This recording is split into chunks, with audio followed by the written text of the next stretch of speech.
చెప్తా ఉన్నా నా మతం ఏమిటని. అవును,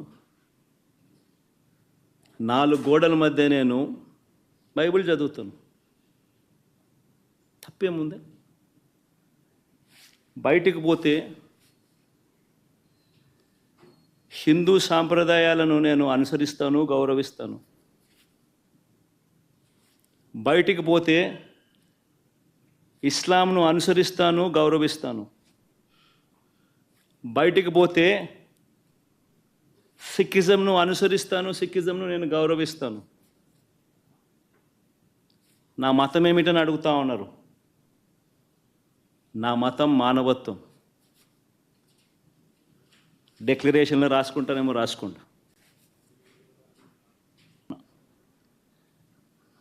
గుడికి పోయే వ్యక్తిని నువ్వు ఏ మతము అని అడుగుతా ఉన్నావు.